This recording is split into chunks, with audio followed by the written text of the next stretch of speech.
encantado de recibir una vez más su compañía. El tema que habíamos propuesto para hoy, un fruto de la guerra, los intelectuales y la revista España, 1915, era algo que ya había anticipado ayer en sus términos generales cuando les decía que la conversión del escritor, de quien era simplemente escritor, que lo era profesionalmente, en intelectual, lo cual implica un grado de significación en la vida política, de emisión de opinión, de utilización de la autoridad y del prestigio que le da su condición de escritor o de artista o de científico, que todo esto puede serlo, para acreditar precisamente la toma de posición que haga en orden a problemas de naturaleza fundamentalmente política. Pues esto es algo que no ha empezado a ocurrir, como quien dice, hace 2 días, ni mucho menos. Veremos que esto es algo que enlaza en buena parte con la significación de la literatura a lo largo del propio siglo XIX, pero que ciertamente cuando cobra su mayor incremento, cuando adquiere su mayor significación, es en el periodo que va desde el dramático final de siglo español, 1898, y sus consecuencias, hasta las fechas de 1914-1918, cuando, y tendremos oportunidad de subrayarlo de nuevo, la palabra intelectual empieza a cobrar no solamente un sentido que ya estaba claro, sino un uso y hasta un abuso muy importante en la sociedad española. Decía que eso que, en palabras del sociólogo francés Pierre Bourdieu, se ha llamado el campo literario, es decir, el mundo en el que entra en el mercado y se ofrece y se compra y en fin, y se vende el prestigio literario, la actividad del escritor o la actividad del artista en general, el campo literario a lo largo del siglo XIX ha experimentado notables cambios. El romanticismo ha significado en buena parte la culminación de la emancipación del escritor, de la autonomía de la escritura o del arte, que en buena parte, o de la que en buena parte había sentado ya las premisas sustanciales el periodo de la Ilustración, donde efectivamente el escritor se confronta muchas veces con la autoridad pública y diría que incluso la derrota en algún momento determinado, en la medida en que esa autonomía personal se proyecta en un ascendiente social más que notable. El romanticismo le dio a todo ello un decorado diferente, los aspectos sentimentales, rebeldes, en definitiva, lo que la palabra romanticismo evoca y ha evocado siempre, confiere al escritor y al artista, a la actitud del escritor y del artista, otro significado. Pero a finales de siglo la cuestión ha cambiado ya bastante. En primer lugar, el romanticismo ha dado paso a cosas nuevas que en gran medida proceden precisamente de la simiente romántica, ni qué decir tiene. Los escritores ya no son solamente poetas, ya no son solamente dramaturgos, son también, por ejemplo, novelistas o son ensayistas. Ensayista es una palabra que entonces se decía poco y menos en España, pero los escritores eran críticos también, es decir, escribían, ejercían en revistas, en libros, una función de mediación entre la producción intelectual y sus futuros lectores, que es precisamente la que el ensayo moderno, o lo que entonces se llamaba en términos generales crítica, le corresponde desempeñar en el mundo de la literatura y en el mundo de la creación. Y al lado de esto, al lado de esta, digamos, mayor especialización y mayor acercamiento a la realidad por parte de muchos escritores, o por lo menos de un grupo de escritores, esta segunda mitad, sobre todo del siglo XIX, va a producir escritores de repercusión política universal. Es el momento en el que, por ejemplo, un caso como el de Víctor Hugo ya no se contiene en las dimensiones de la literatura francesa, tampoco nos engañemos, la más significativa, la más importante, la más escuchada todavía de cuantas en el mundo se escribían. Cuando Víctor Hugo publica Notre Dame de París o después publica Los Miserables, cuando Víctor Hugo se enfrenta de una manera casi personal con el Segundo Imperio francés, lo que esto significa, el alcance de esta actitud, la entronización del personaje como algo que desborda su mera condición de escritor, quedará patente en el solemnísimo entierro de 1885, quizá el primero de los grandes entierros y de las grandes entronizaciones en vida, que, vamos, en vida, en este caso en muerte reciente, un escritor podía haber conocido. Pero no es el único caso. En otros casos, la actitud del escritor a contracorriente de una sociedad más conservadora en la que vive, pensemos en el caso de Ibsen o pensemos en el caso de Strindberg, de nuevo también confieren al escritor ese aspecto titánico, esa dimensión que desborda la influencia que su obra puede tener para entrar ya en una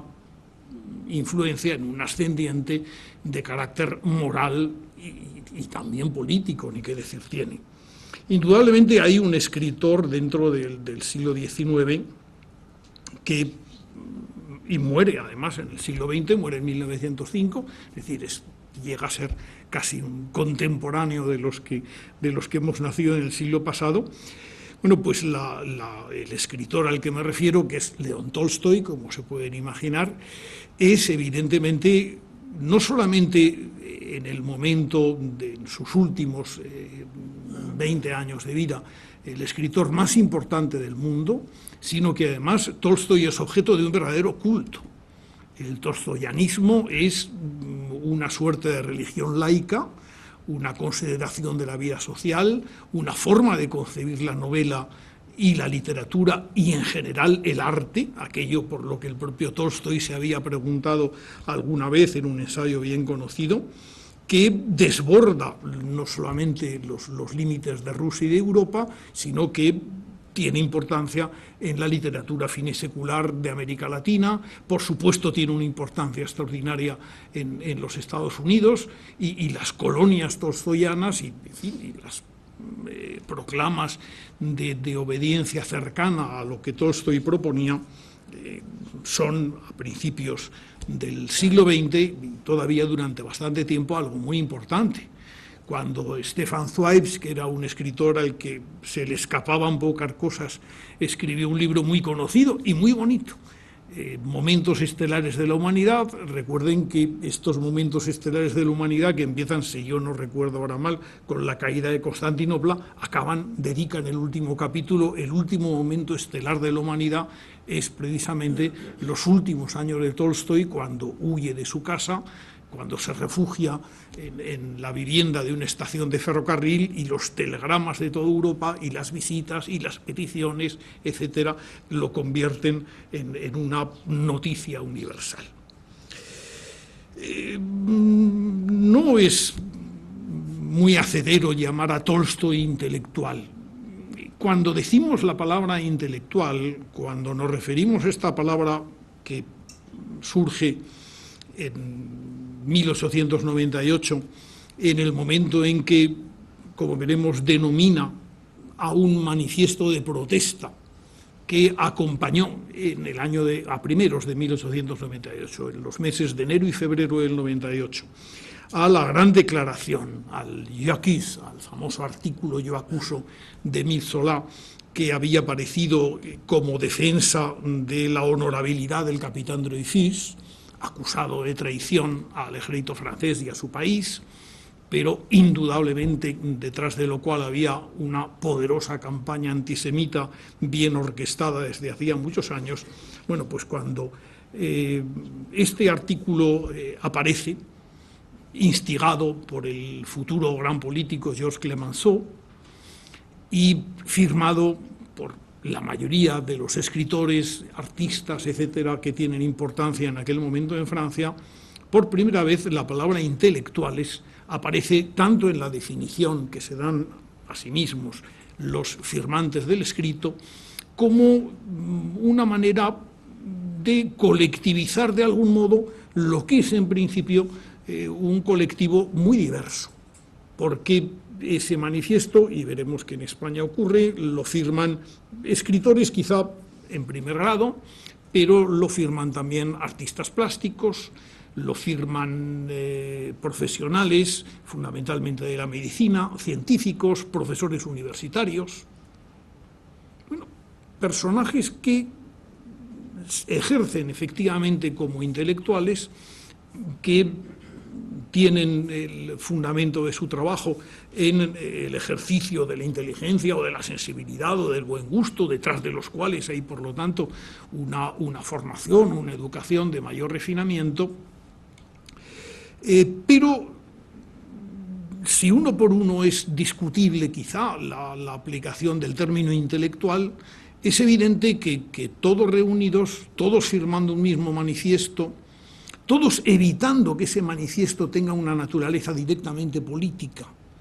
Ellos apelan no tanto a una idea formulada por un partido, por un grupo o por una ideología en concreto, sino a una idea de generosidad que arranca de lo más profundo del espíritu humano y que arranca, en su caso, o fingen que arranca por lo menos, o hacen creer que arranca, de una reflexión desinteresada, de una reflexión personal que han realizado sobre el acontecimiento a propósito del cual se están pronunciando. Eso va a ser, en definitiva, y lo veremos más adelante, el punto flaco, pero también la fuerza de la condición de intelectual en el mundo contemporáneo. Vean que el recorrido, la emancipación del escritor, la conversión del escritor en profesional a lo largo del siglo XIX, la admiración y la creación de unos escritores de referencia ya a finales del XIX, y entre ellos precisamente estaba Émile Zola, el que había decidido emprender la defensa del capitán Dreyfus. Detrás de ello ya hay una actitud de carácter colectivo que efectivamente es la que el término de intelectuales recoge, que se convierte, como decía el otro día, de un adjetivo calificativo, de una referencia a lo que en puridad es el instrumento que fundamentalmente utilizan en su vida profesional, se convierte en un sustantivo, y ese sustantivo que, vuelvo a repetir, tiene sentido, ni que decir tiene en género singular, pero adquiere posiblemente su sentido más imperativo, su sentido más directamente proactivo cuando lo utilizamos en género plural. La palabra fue un galicismo, incluso durante mucho tiempo, como ocurrió con la palabra humor a lo largo del siglo XIX, se escribieron subrayadas en los escritos, en cursiva, dando a entender que humor era de algún modo un anglicismo, en este caso, aunque la procedencia de la palabra viniera del griego antiguo, ni que decir tiene, y la misma palabra intelectual es también subrayada porque en buena medida es sentida como un galicismo útil que se acuerda emplear en el caso de los escritores, artistas, profesionales, etcétera, que se pronuncian en acontecimientos que no entran en principio dentro de lo que es su actividad habitual.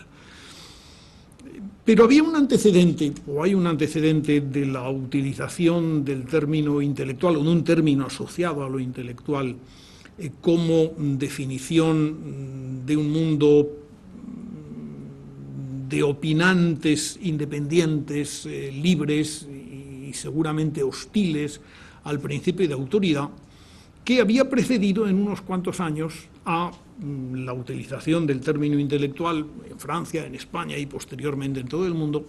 y que es curioso el traerlo a colación porque sigue vivo todavía, aunque ya me parece que de una manera residual. Es la utilización del término inteligencia, escrito con doble L, con una G que pronuncio a la forma, vamos, no en forma velar, sino en forma suave, y acabado en el TSIA, que en principio es una palabra que acuñó, que comenzaron a utilizar los informes de la Ojrana, de la policía secreta del zarista, de la policía rusa, en informes, y se divulgaron a partir de ahí, pues a partir de los años 60 del siglo pasado, cuando la policía zarista estaba extraordinariamente ocupada, no solamente con los residuos de los liberales que habían sido indultados por el zar, sino de los numerosos intelectuales adheridos a corrientes nihilistas, de los populistas rusos, en definitiva, de toda una gama de actitudes que, debidamente vigiladas, coincidieron todas ellas en ese término que en ruso, no olviden ustedes que es una lengua indoeuropea, por supuesto, pero es una lengua muy celosa de su propia,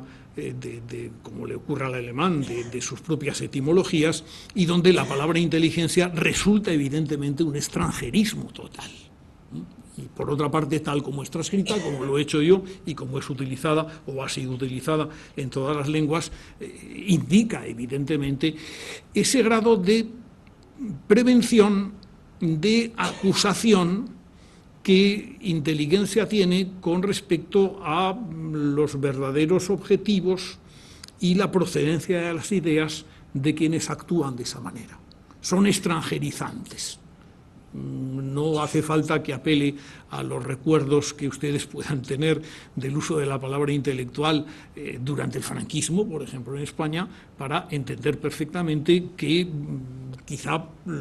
con lo primero que se asociaba la palabra intelectual cuando venía a calificar en las noticias de la prensa más o menos oficial u oficiosa del régimen, no había otra, por otra parte, en los años 50 o incluso en los años 60. Cuando se utilizaba la palabra intelectual, evidentemente lo primero que ocurría era que se achacaba a turbias maniobras del extranjero, a la formación de muchos de estos escritores fuera de España, a sus abundantes visitas al exterior, es decir, no se concebía,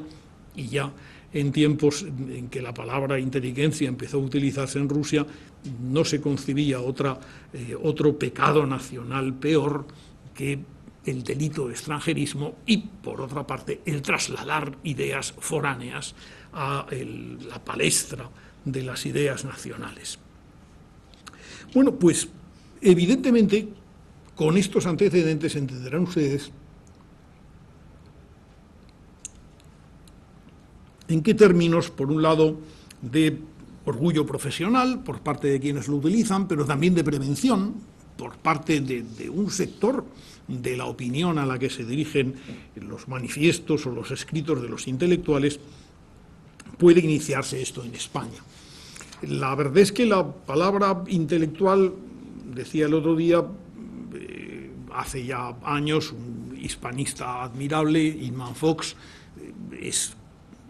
expurgó textos de la época en la revista Vida Nueva o en la revista Germinal y encontró que los primeros usos, y no es casualidad, de la palabra intelectual y en cursiva, como correspondía, aparecen en escritos de Unamuno, que sin embargo, no muchos años después del 98, a principios de siglo, y en un artículo bastante famoso, rechazó el término de intelectuales y dijo preferir el de espirituales, pero en Unamuno alentaba siempre el espíritu de contradicción, y en este orden de cosas su utilización del término espirituales como reemplazo del término intelectuales ni nunca se hizo a sí mismo demasiado caso, ni tampoco fue una cosa que tuviera más allá de los lectores de Unamuno demasiado predicamento. Quienes sí lo utilizaban y lo utilizaron en la misma época y muy conscientes de lo que hacían era Azorín, cuya trayectoria político-ideológica iba a ser un complejo carrusel que alguna vez nos volveremos a encontrar en estos días, porque fue un ardiente aliadófilo, por ejemplo, en los años de la Guerra del 14, en Azorín decía que lo utiliza muy tempranamente, porque Azorín sí que tiene una idea clara y patente desde sus primeros escritos a principios de los años 90 del siglo XIX. Azorín quería ser crítico, luego fue un montón de cosas. Fue novelista, fue dramaturgo, y no malo, Creo que Azorín, el único género que no cultivó, por lo menos que me conste, es la poesía lírica, pero si Azorín es algo y fundamentalmente destacó, es como articulista, como creador de ensayos, como creador en definitiva de opinión. Y en ese orden de cosas, aquella primera vocación de crítico que esgrimió muy tempranamente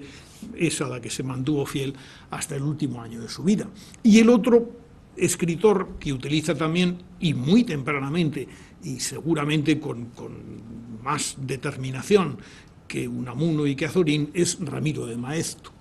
Ramiro de Maeztu era esencialmente periodista. Por supuesto, siempre consideró que el periodismo era simplemente un modo de emitir opinión, de crear en torno suyo una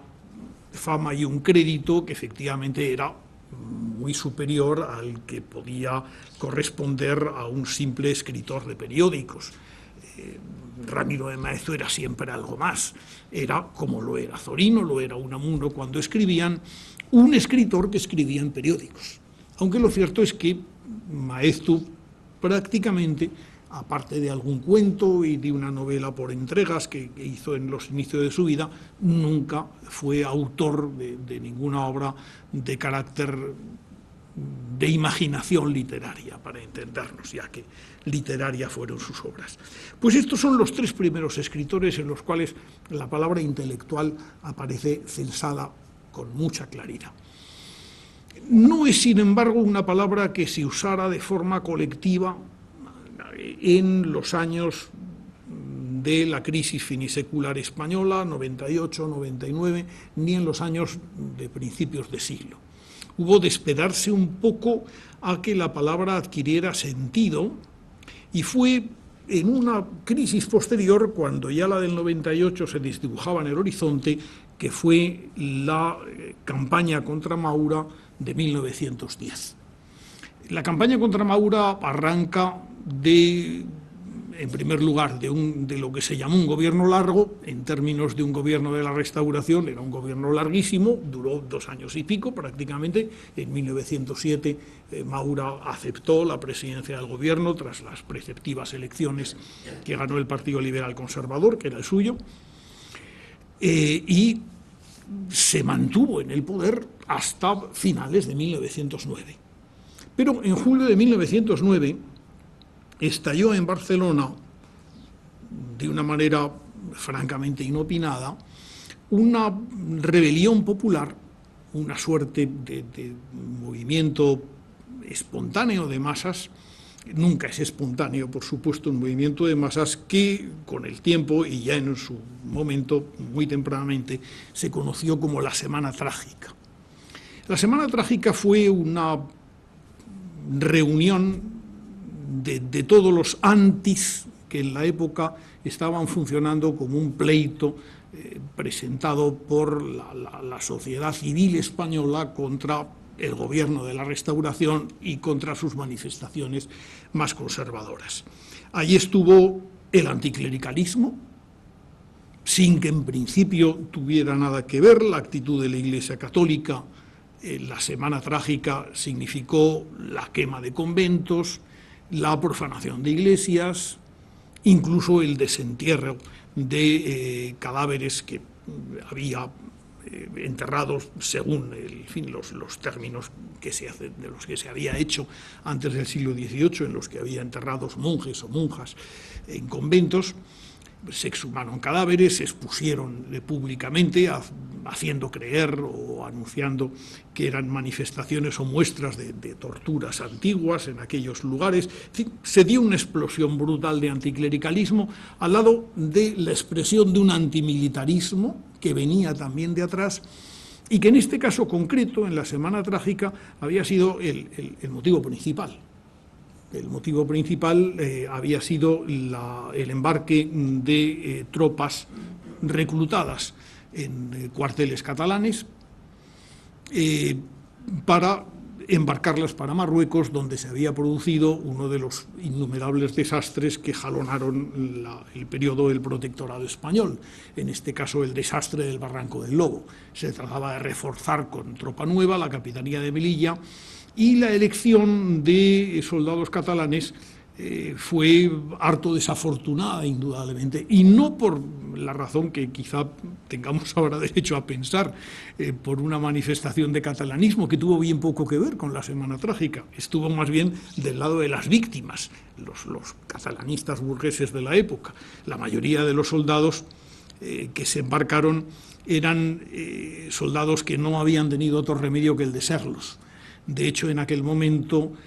la redención del servicio militar pagando a metálico, la redención buscando un sustituto y presentando un sustituto que era debidamente pagado por la persona que había sido reclutada, hacía que el servicio militar no lo hicieran más que las personas que no tenían otro remedio ni prácticamente otra solución en la vida. Estos fueron los embarcados,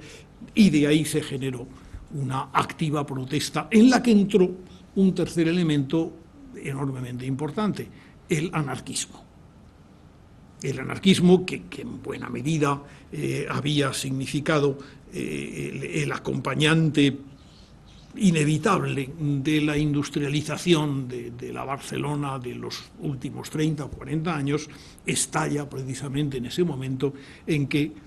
el anticlericalismo y el antimilitarismo también ocupan ese lugar en la historia. Y no digo del anticaciquismo, que era el otro gran anti del momento, porque tuvo poco que ver con ello, salvo en lo que tenía de descrédito de la vida política. Evidentemente, una de las razones de la Semana Trágica era el requerimiento de un saneamiento de la vida política española que en buena medida se identificaba ya en aquel momento con la práctica caciquil. Bueno, pues la represión de la Semana Trágica fue violenta y tuvo una particular relieve en la vida española y en la opinión española el hecho de que fuera procesado por inducción a la Semana Trágica un pedagogo anarquista, Francisco Ferrer y Guardia, que evidentemente no se pudo demostrar que tuvieran nada que ver con el estallido más bien espontáneo de la Semana Trágica, y desde luego muy poco organizado, pero que al final fue fusilado. El fusilamiento de Ferrer y Guardia tuvo una repercusión internacional, tuvo una repercusión española, y efectivamente una vigorosa campaña de Maurano, a la que se sumaron los republicanos, a la que se sumaron algunos liberales ya de algún modo hartos de la situación y de la preponderancia conservadora, en la que entraron, por otra parte, muchos intelectuales que en aquel momento no tenían todavía partido, pero pronto lo encontraron bajo la forma del Partido Reformista, que se creó rápidamente en 1910. Bueno, pues todo ello significó una especie de primer ensayo general, con todo de lo que podía ser la intelectualización, digamos, de un problema y la intervención de los intelectuales en la vida civil. En 1910, precisamente, el año en el que la campaña contra Maura pues había obtenido ya su primer fruto, que fue la dimisión de Maura, y de cara a las elecciones que se iban a celebrar en el mes de mayo de 1910, la creación de la revista Europa, una de las revistas más interesantes y menos conocidas de las numerosas revistas españolas del siglo pasado, significó en buena medida la plataforma a través de la cual muchos escritores, muchos artistas comienzan a considerarse colectivamente otra cosa que simplemente ejercientes de un arte del que vivían, o de unos libros que vendían, o de unas colaboraciones periodísticas que cobraban. Empiezan a considerarse representantes de un país, representantes de una opinión y de un sector político en el que ahí están todos. Y que requiere, naturalmente, una, digamos, depuración previa, ¿quiénes somos los que debemos formar parte de este nuevo grupo? Pues evidentemente hay gente en aquel momento muy joven que tiene muy claro a qué grupo y en dónde están. He citado hace un momento a Ramón Pérez de Ayala, a José Ortega y Gasset. Son personas que han nacido al filo de los años 80, en 1880, si mal no recuerdo, nace Ramón Pérez de Ayala, 79, Pérez de Ayala, el año 83 nace Ortega y Gasset, Juan Ramón Jiménez, que también se mueve por este ámbito, nace el año 1881, son en definitiva 10 años más jóvenes, más o menos, que lo que en 1913 Azorín llamará generación del 98, o autodenominará. Y son realmente los primeros que quieren no solamente representar, como han representado sus mayores, la llamada, todavía no llamada generación del 98, lo que han representado estos escritores de dedicación a la creación literaria, de sensibilidad, de buen gusto. Ellos quieren dar un paso más. Y quieren que ese paso más signifique una clara intervención en la vida nacional, una remodelación de lo que el país significa para todos y no simplemente aquella verdadera revolución estética que en definitiva sí que se había conseguido en los primeros años del siglo. La demanda en definitiva de un arte que fuera español y europeo a la vez, un arte intenso, un arte que en definitiva representara lo español y fuera también algo más de lo que hasta entonces se había pensado que el arte, la estética podía serlo. Fíjense que cuando la revista Europa dedica a lo largo de sus números una serie de brillantes reportajes gráficos y literarios a la vez con el nombre de maestros jóvenes, intentando, por así decirlo, establecer una suerte de escala de valores en los nuevos creadores, elige, por ejemplo, y cito aquellas personas a las que se dedica un reportaje ilustrado con fotografías, son el ceramista Daniel Zuloaga, el grabador Ricardo Baroja, los pintores Manuel Benedito, Ignacio de Zuloaga, Julio Romero de Torres, el escultor Julio Antonio y el pianista Ricardo Viñes, que había hecho buena parte de su carrera en Francia como el intérprete más exquisito de la música impresionista francesa. Bueno, pues esto es el grupo que en aquel momento se piensa que pueden significar algo. Y los demás, pero si pasan una depuración. En las mismas páginas de la revista Europa, Ramón Pérez de Ayala, por ejemplo, se dedica a exaltar a Valle Inclán, que era carlista, pero que estéticamente era un subversivo, más o menos es lo que viene a decir Ramón Pérez de Ayala de su colega y admirado escritor Ramón del Valle Inclán,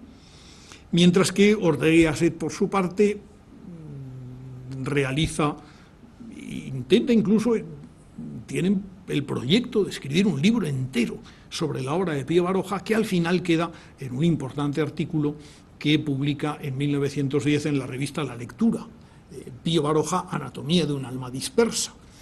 Se trata de admirar profundamente a Baroja y, sin embargo, de reprocharle, como hace Ortega, su insolidaridad, su incapacidad de hacer o de integrarse en una obra colectiva, ese desdén automático que Baroja experimenta ante lo que ve vulgar, lo que ve común, esa incapacidad de remontar piadosamente, por así decirlo, lo que aparece como realidad y lo que debe ser considerado con una misericordia, con una actitud de renovación, a la que efectivamente Baroja parece ajeno, siendo, sin embargo, un enorme escritor. Algo parecido vendrá a decir Baroja de Unamuno, y sobre todo lo dirá en un momento muy, muy especial, en el momento en el que la campaña antimaurista ha afectado gravemente a Azorín, que lo debe todo, casi todo, políticamente se lo debe a Antonio Maura, ha salido en defensa del viejo político y ha recibido, los varapalos le han caído de todas partes. Y entre otros, de Ramón Pérez de Ayala, que dedica en la revista Europa un artículo que es un verdadero prodigio de caricatura literaria a el eclipse que Azorín ha tenido. Pero fíjense que las cosas son curiosas, los años pasan, y Azorín se redime en buena medida publicando dos libros extraordinarios ante los que se rinde todo el mundo. Son Castilla en 1912 y Lecturas españolas en ese mismo año. Posiblemente hoy no hubiera ocurrido lo mismo en nuestra sociedad literaria. Se puede publicar una maravilla y seguirá siendo quien la publique aquello que ha sido o que ha sido establecido como una verdad de fe. Pero en este caso hay una generosidad absolutamente admirable que hace que las mismas personas que habían desdeñado hasta aquel momento las ideas azorinianas, que las habían satirizado hasta el sarcasmo, que habían dado por difunto el arte de Azorín, se inclinan ante las nuevas obras, dicen que haya nacido un Azorín nuevo, y no solo esto, sino que Ortega y Gasset, que había sido uno de los más crueles, y Juan Ramón Jiménez dedican buena parte del año 13 a ofrecerle a Azorín un homenaje que se celebrará en 1913, no para ocultar y para disimular lo que Azorín tiene, lo dirá Antonio Machado en una frase inolvidable, de reaccionario por asco de la greña jacobina. Es un verso que le dedicó en esta ocasión Antonio Machado a Azorín, sino a lo que tiene de escritor español, de escritor patriota, que acaba de escribir dos prodigiosas obras, una sobre el paisaje castellano y otra sobre la historia definitiva de la literatura española. Pues este es el momento, y me he querido detener un poco en él, de formación de una sociedad intelectual en el que los envites de 1914 provocan la politización de los escritores y provocan las campañas de aleedófilos y germanófilos. Y he elegido otra revista. Europa había desaparecido y hacía mucho, casi nadie la recordaba, y esta nueva revista, y no deja de ser significativo, se llama España. Quien sí lo recordaba, evidentemente, es quien la bautizó, que era Ortega y Gasset. Ortega había lanzado en 1914 un proyecto político, la Liga de Educación Política Española, pretendiendo agrupar dentro de ella,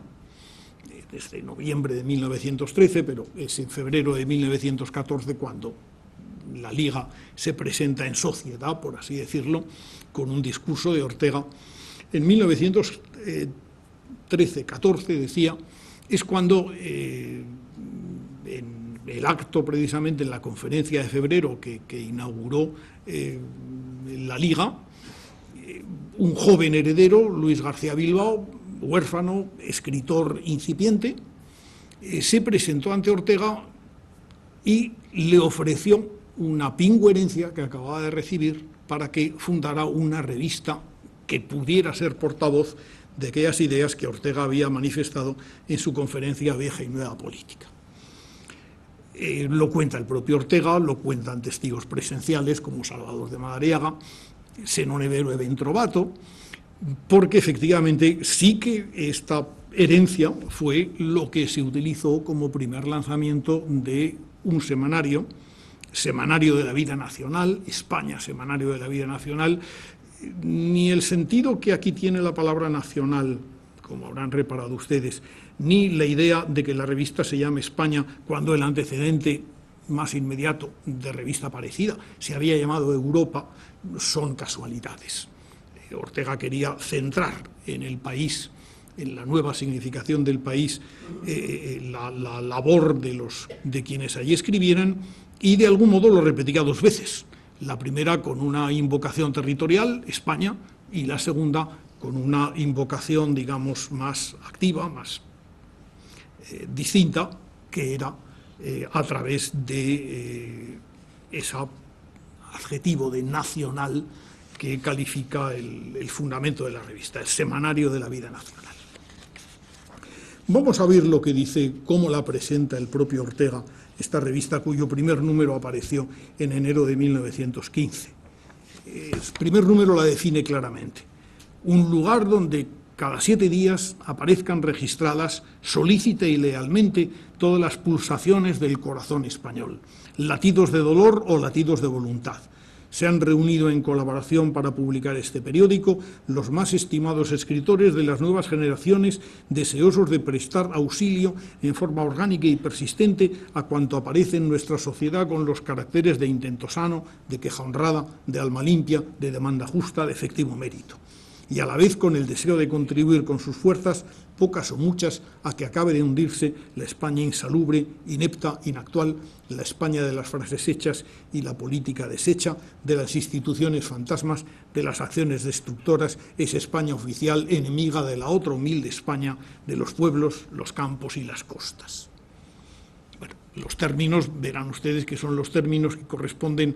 a un Ortega que unos años antes, hacia 1910, en el Ateneo de Madrid, ha tenido la ventolera de crear una sociedad fabiana al modo de la que se había creado en Gran Bretaña a finales del siglo pasado, del siglo XIX, en la que habían estado y estaban George Bernard Shaw, por ejemplo, el comediógrafo, Hugh Wells, el novelista de anticipación, en fin, y con él otros muchos economistas, escritores, intelectuales, que habían adoptado este nombre de sociedad fabiana en recuerdo de aquel militar romano, Fabio, el que espera, Fabio Cuntator le habían llamado, que obtenía sus victorias mediante una estrategia sistemática de dilación del tiempo, ¿no? Bueno, pues es lo que ellos pretendían, la llegada del socialismo, pero un socialismo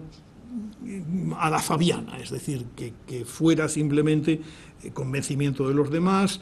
pequeñas conquistas, pequeños movimientos, que en definitiva acabaron siendo en el Reino Unido el germen del Partido Laborista de algunos años después. Bueno, pues una sociedad fabiana y un acercamiento a Pablo Iglesias sí que se percibe en el Ortega de estos años, que sin embargo cuando crea la Liga para Educación Política está ya mucho más próximo a aquel partido reformista del que he hablado hace un momento, que había fundado un catedrático asturiano, Melquiades Álvarez, y que se presentaba en sociedad como un partido fundamentalmente intelectual, neutral en el orden de la dialéctica monarquía-república, que era una dialéctica importante en aquel momento, y decidido a aplicar una política liberal, pero que fuera más allá del liberalismo convencional. Ahí es donde nace España, precisamente. En parte como portavoz de esa liga, en parte también abierta a escritores, y no solo, como Ortega dice, escritores de las nuevas generaciones, porque allí van a entrar Miguel de Unamuno, allí va a entrar Antonio Machado, desde el primer número, allí va a entrar Pío Baroja, que escribirá allí páginas inolvidables de sus breves ensayos. El nuevo retablo de Arlequín es precisamente la sección fija que Pío Baroja mantiene desde los primeros números de la revista. Van a entrar, en definitiva, escritores de todas las generaciones, de todas las promociones, y, por supuesto, ni que decir tiene, los amigos que Ortega había agrupado en torno a la Liga de Educación Política Española. Allí es donde desembarca, de forma más o menos muy precoz,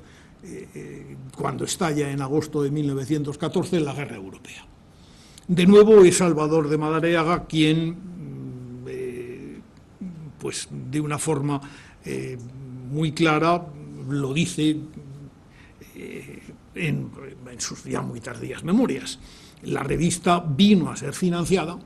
no había tenido muy buenos números en su salida, la revista vino a ser financiada a medias por los servicios de la Embajada Británica y los servicios de propaganda de la Embajada Francesa. 3.000 pesetas daba cada uno, y esto servía para que la revista pudiera sacar los 4 estupendos números al mes que el Semanario de la Vida Nacional sacaba. Vuelvo a decir que la revista España es una revista que ofrece como ninguna otra en el periodo en que se mantuvo, entre 1915 y 1924, el panorama de la España de su tiempo. Colaboraciones literarias de primera calidad y, desde un primer momento, una activa participación en la campaña leadófila, que será tan significada que, unida al rumor, que no es solo Madariaga el que da fe, eran muchos los que lo sospechaban o incluso quizá lo sabían, la subvención que recibía de las embajadas de países beligerantes hizo que Ortega se apartara muy pronto de su fundación. En 1915, Ortega, discretamente, sin avisarlo, se retira de la colaboración. Parece que, en cierto modo, herido por esta dependencia, también seguramente no demasiado convencido del rumbo más izquierdista de lo pensado inicialmente, que la revista está tomando bajo su nuevo director, que era un militante del Partido Socialista, Luis Araquistáin. Bueno, pues España se convierte, de hecho, en el gran banderín de enganche de las simpatías leadófilas en aquel momento. Su información, que es una información de primera mano sobre las campañas militares, es importante, pero lo es sobre todo los artículos de opinión, y quizá algo que hizo más daño a la causa germana, a la causa de los imperios centrales en la opinión española, de lo que podía hacerlo cualquier otro artículo, que eran las cubiertas de la revista. Esas cubiertas de la revista, ocupadas prácticamente desde agosto de 1914, agosto-septiembre de 1914, por un gran dibujo de Luis Bagaría, el mejor dibujante de humor que ha habido en la historia española del siglo XX, que se dedica casi de una manera exclusiva a la sátira de las hazañas y de las conquistas alemanas, y sobre todo, desde un principio, a retratar a los soldados alemanes con un desmesurado Pickelhaube, que ya saben que era esa suerte de punta de lanza que llevaban los primeros cascos alemanes, que a partir de 1917 el ejército alemán ya empezó a hacer cascos regulares que carecían del Pickelhaube que tenían los primeros. Pero, en fin, el Pickelhaube parecía creado ex profeso para la plumilla y la acuarela, porque las portadas eran a todo color, las cubiertas de la revista España, para que Luis Bagaría pudiera satirizar hasta términos inconmensurables a los soldados del Kaiser, de los dos Kaisers, del Kaiser Francisco José y del Kaiser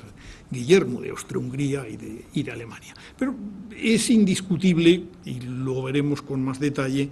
que la parte del León en la crítica de la causa germana la lleva, por supuesto, Alemania por encima de cualquier otra cosa. Nadie se acuerda que el Imperio Otomano está también en lucha.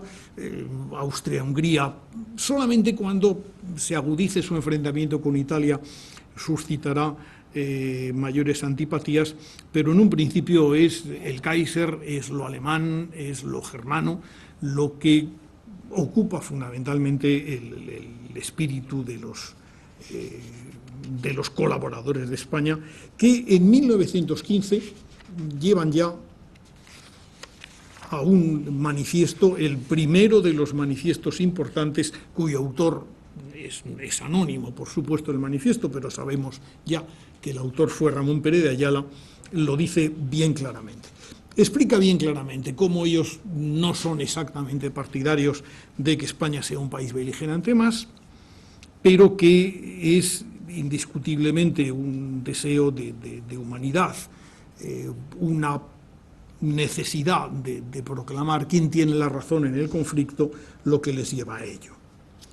No sería bien, dice, que en esta coyuntura máxima de la historia del mundo, dice Ramón Pérez de Ayala, o escribe Ramón Pérez de Ayala en el número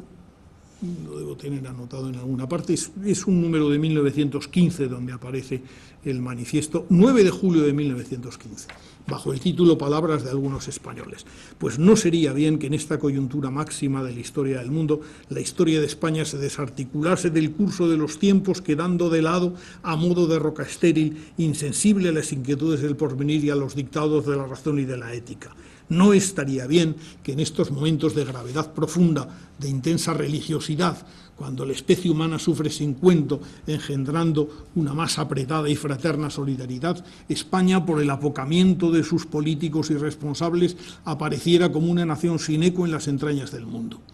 Nosotros, sin más representación que nuestras vidas calladas, consagradas a las puras actividades del espíritu, vean, de paso, una definición muy favorable del mundo intelectual. Bueno, pues estamos ciertos de cumplir un deber de españoles y de hombres, declarando que participamos con plenitud de corazón y de juicio en el conflicto que trastorna al mundo. Nos hacemos solidarios de la causa de los aliados por cuanto representa los ideales de la justicia, coincidiendo con los más hondos e ineludibles intereses políticos de nuestra nación. Las firmas son inseparables de cualquier manifiesto y este las lleva. Como digno heredero de la protestación de 1898 que acompañó al escrito de Zola Jacques, la lista de los firmantes está agrupada en general como intelectuales, pero por profesiones. Hay profesores, citaré algunos: Gumersindo de Azcárate, Nicolás Achúcarro, Américo Castro, Julio Cejador, Manuel Bartolomé Cosío, Gregorio Marañón, todavía muy joven, Ramón Menéndez Pidal, Fernando de los Ríos, Luis Simarro, Miguel de Unamuno, que cuenta como profesor, por cierto, Luis de Zulueta,